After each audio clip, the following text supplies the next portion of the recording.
Welcome to Roadmap to Retirement. Tune in for financial tips, investment strategies, and smart money moves to supercharge your retirement savings. Alex Neri, CFP, and guests are here to help you build your roadmap to retirement.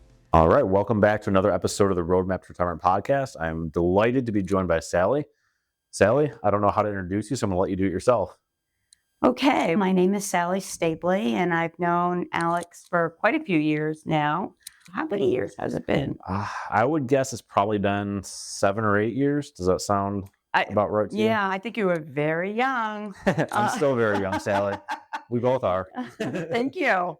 And as you'll learn about my career, I've not worked, 35, 40 years in one place. I've had numerous jobs with numerous employers. And so I did have, retirements, pensions, 401ks all out there. Mm-hmm. The reason I wanted to bring Sally on is I think that Sally has a unique perspective throughout her many careers, for a while in the career guidance or career services.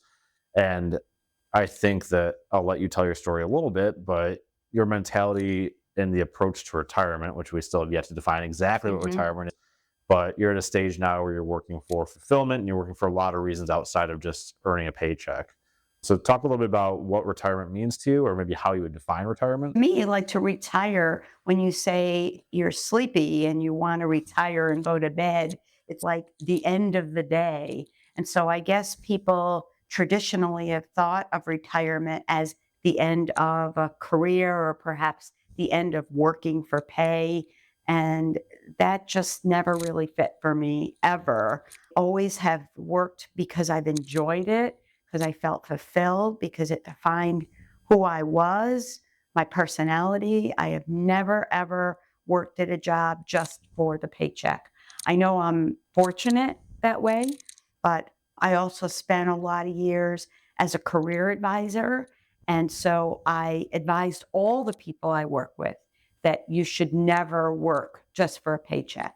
That's my opinion, because to me, that leads to more of a fulfilled life. So I guess your question was, what is retirement? And I guess for many people, it means the end of the time that you're working for pay.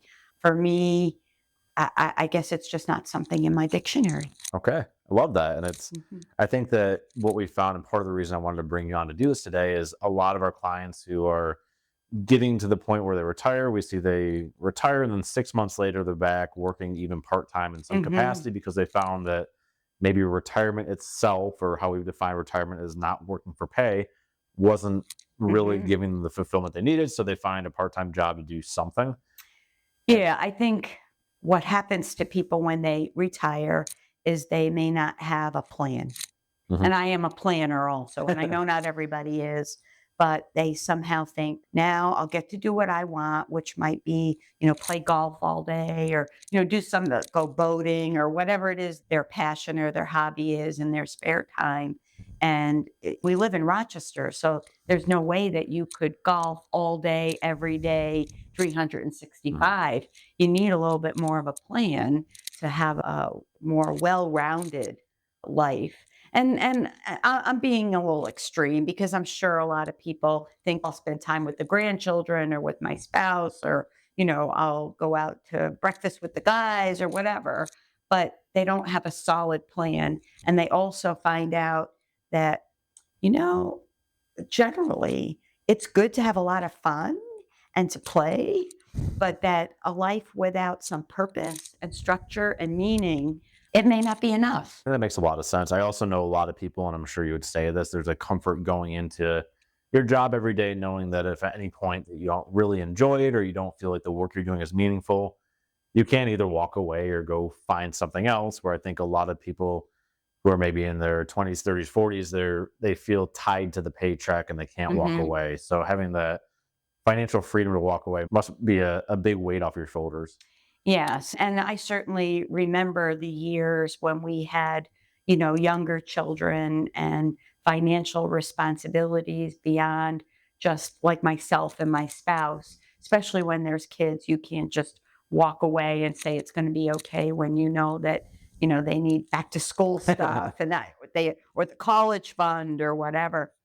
I think one of the things that happens for me at least, as I've aged and I became a widow, I only had to worry about myself.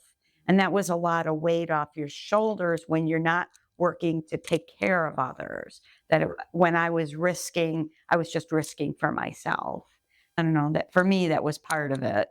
It's a change of perspective. If you were talking to somebody who's maybe just got out of college and started their career, what kind of financial advice do you think that person might need to hear, or what would you do differently if you go back in time? Those are two different questions. Yeah. One at a time. What Oh, advice would you give to a 25-year-old? okay. The first thing and I don't regret a lot of things in life, but one of the things I regret is never finishing a master's degree.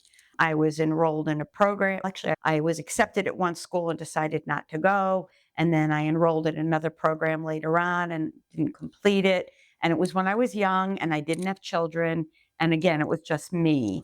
And I wish I had the stick to itness to have finished that degree when I didn't have other people dependent on me. Because once you have a family or other dependents, you're working for all different other reasons, and your responsibilities are so much broader.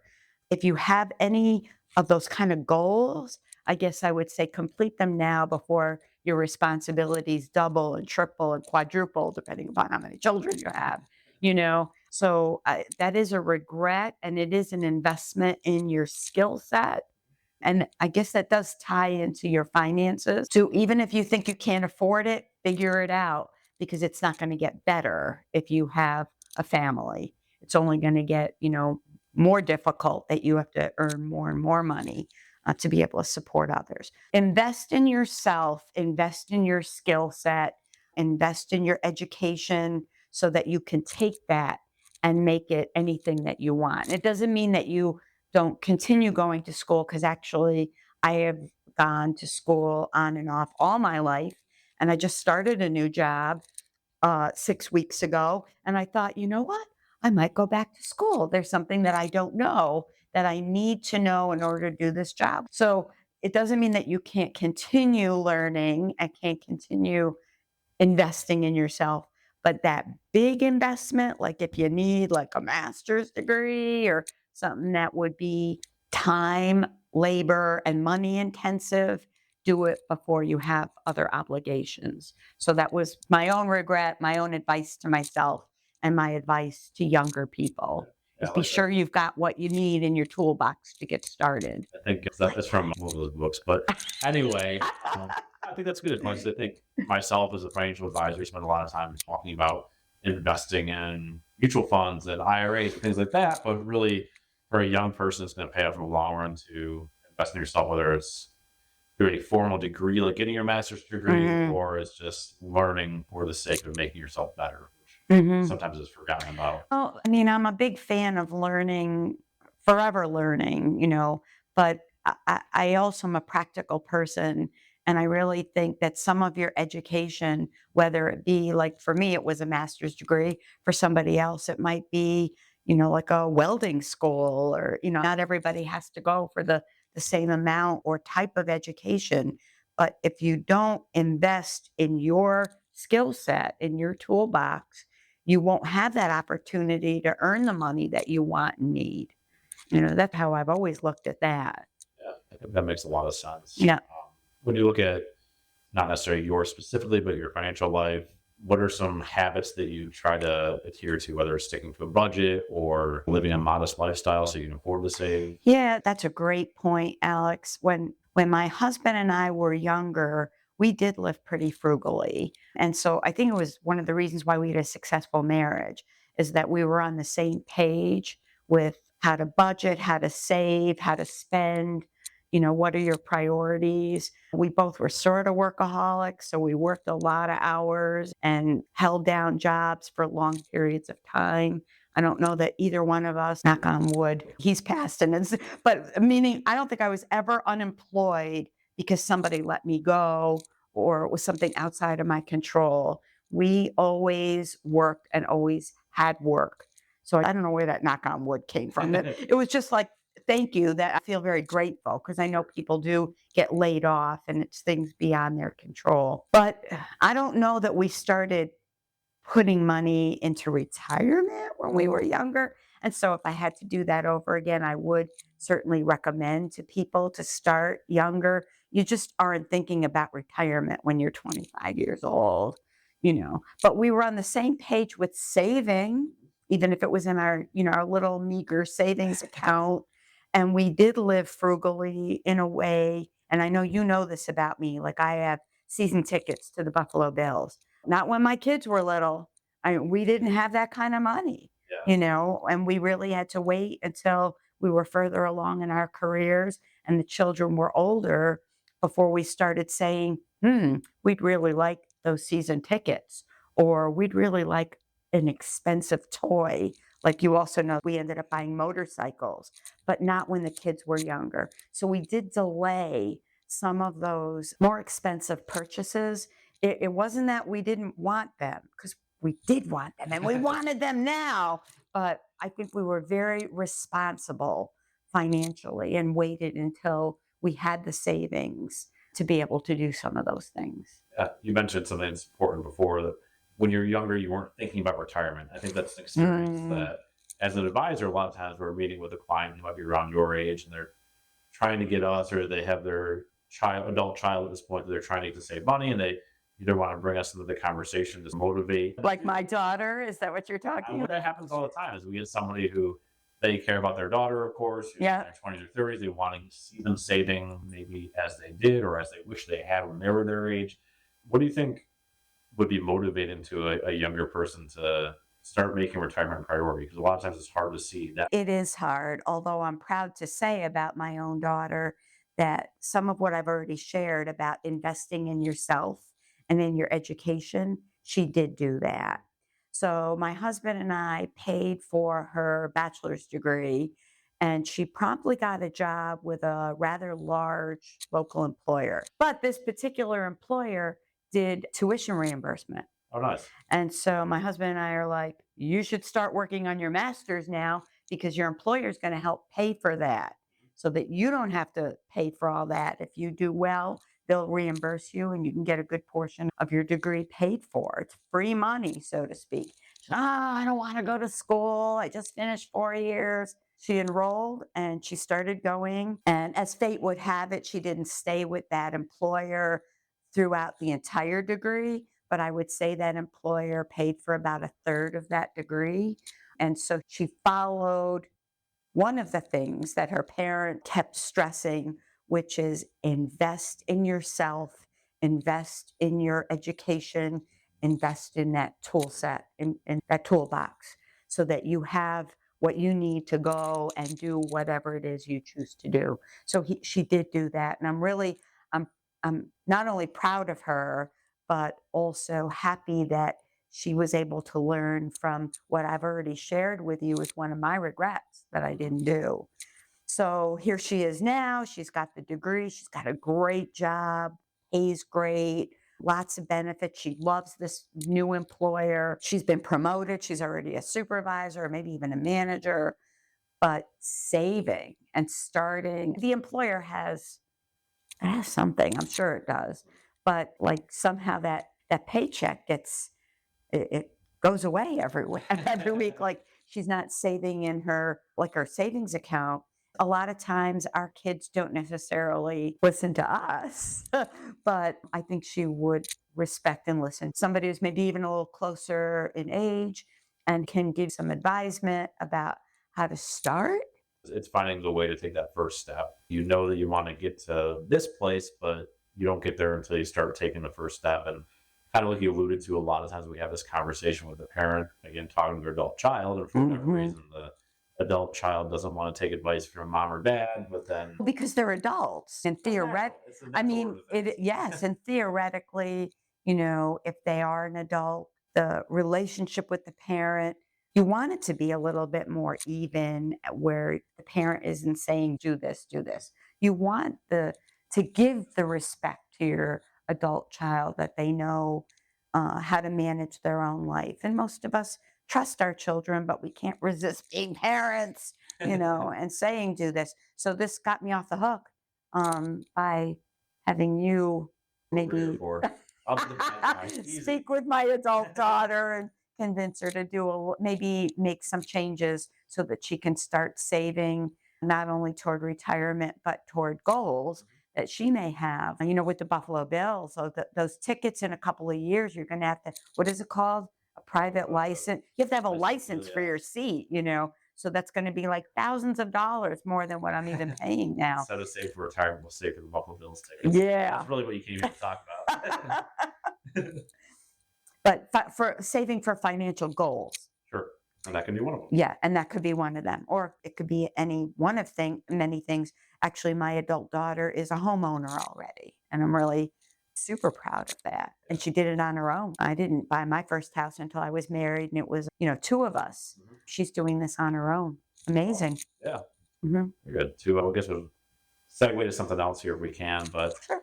what advice would you have to people that are maybe they're about to retire? They've had this goal for their entire life to save for retirement, but finally they're going to retire, and maybe they're not thinking about all the things that you thought about. They're not thinking about the value of staying busy, the value of getting that fulfillment from an employer. What advice would you give them the day they retire? They're very excited. They're retiring. They're not going to go to work Monday, but you would say what to this person? I guess to backtrack, I probably would have told them to think about it before that. Okay, to maybe take a look at what are the things that are most important to them. What are the things they think they're going to miss besides the paycheck?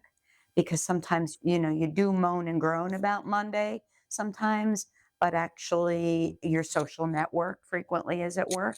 And on Monday morning, you will talk about, so how was your weekend and what did you do? And how about them bills and, or whatever. And that won't be there. You're going to be at home without all those people. So you're going to be losing a lot of your social network. So how might you go about getting that if you're not going to work? So I'm not trying to say that going back to work part-time, let's say, is for everybody, but how will you replace, besides the money, how will you replace things like your socializing or routine? Because actually most people, they may not admit it, we do well with routine. The alarm goes off at a certain time and we have our cup of coffee at a certain time, and like maybe you go out and you walk the dog at a certain time and then you see your neighbor, and that's more socializing. But if you're not doing those things anymore, sometimes you feel a little off. So I guess if I was going to give advisement, it would be to identify what of those things are important to you. And if socializing is important, let's say, how are you going to get that? Do you want to go back to work part-time just to get socializing besides the money? Do you want to do maybe some volunteer work to get socializing? Do you want to just stick with going out at 6:30 in the morning, walking the dog? Because you'll still be socializing with your neighbors. Just ask yourself those questions. And I just picked on socializing because clearly you can tell I'm a social person. But for other people, it may be something else. It might be meaning, or purpose. And purpose is important to me also. But you would get that, let's say, from volunteering for an organization or, for whoever, where you would get something that fulfills you, fulfills your heart, fulfills your soul. And that actually, I could start talking even about spirituality, because a lot of people do find their way back to their church or their synagogue at this point in their life, and they have more time to do either volunteer work or just attend services. I guess asking those questions, what do I want? And maybe there may be some people that say, I just want to have fun. Oh, that's fine. So what will that look like though? Because you can't golf 365 days of the year. And they're going to say, oh yes, I can. But maybe they want to go to the library and, read some more books or watch some more movies, whatever your interest is. Maybe truly at this point in your life, you just want to have fun. I'm not saying there's anything wrong with that, but you may have to add to the plan. The plan may not have been, that thorough and that well thought out. And so how are you going to add to that? I think it comes down to staying busy and maintaining some kind of structure that allows the social interaction. We're social beings by nature. It's hard to just stay home and don't watch the news all day. That's not healthy. Oh, the news, no. And then what we did forget to mention that will be of importance to a lot of people of my age, and that's grandchildren. because I just had a couple drinks with a friend last night. He's actually your age. I have friends who are only in their 30s. And I asked him about, because he has 2 children now. And I'm like, what do you do with the kids? He goes, my parents watch them 1 or 2 days a week. Parents watch them 1 or 2 days a week. And I'm like, wow, you're lucky because they're not clearly childcare. They're saving a lot. I said, but don't they get tired? Because they're probably my age. He goes, they love their grandchildren. Yeah. Making time for grandchildren if they're local. I think that is probably a big part of many people's plan, and that's satisfying. Sure. Yeah. It's definitely, your family definitely can give you, Yeah, keep you busy. they can. Very Yeah. good. We're getting to the end of our time here, but I want to make sure that we cover everything that we set out to cover. I know this is very loosely structured. We want to be conversational. You've done a great job with that. Anything else you want to make sure we talk? Prediction for the Buffalo Bills this year? No, I'm not going to do that. I'm still in mourning because I love Stefan Diggs. But I guess what I would like to say in conclusion, I think this just has always been my philosophy. We should never just work for a paycheck, because 40 hours a week or more is just too much time to be spending doing something that we don't necessarily like. That it's really important to work for more than just the paycheck, because you're getting some sort of satisfaction out of it, whether it be, you're good at what you do and you get to, use your skills and love that, or love what you do, or you're helping others, or whatever it is. I just think it's important because, life, it's fragile and it can be done in a moment. And you just don't want to say, I only earned X amount of dollars, even though I know your business is to help people to get to those financial goals. But there is a lot more to life besides the financial goal, the personal goal, the fulfillment, the happiness, the fun. It's all a package. And I think that's an opportunity for the right advisor to not only focus on the financial aspects of retirement planning, but if there's ways that we can help our clients find something to keep busy, have all the other interactions with them, or that would lead to a better retirement than just what the numbers say or what the spreadsheet. A fulfilled retirement, a balanced retirement. Yeah. I appreciate it. Yep. All right, Sally. Well, thank you very much for your time today. You're welcome. Been the Roadmap to Retirement podcast. Thank you for listening. Content here is for illustrative purposes and general information only. It is not legal, tax, or individualized financial advice. Nor is it a recommendation to buy, sell, or hold any specific security, or engage in any specific trading strategy. Results will vary. Past performance is no indication of future results or success. Market conditions change continuously. This commentary reflects the personal opinions, viewpoints, and analyses of Alexander Neri. It does not necessarily represent those of RFG Advisory, their clients, or their employees.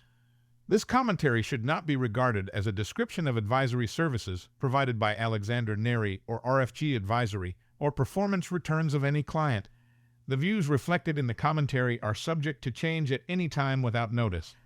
Advisory services offered by investment advisory representatives of RFG Advisory, a registered investment advisor.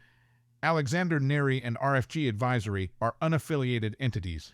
Advisory services are only offered to clients or prospective clients where RFG Advisory and its representatives are properly licensed or exempt from licensure.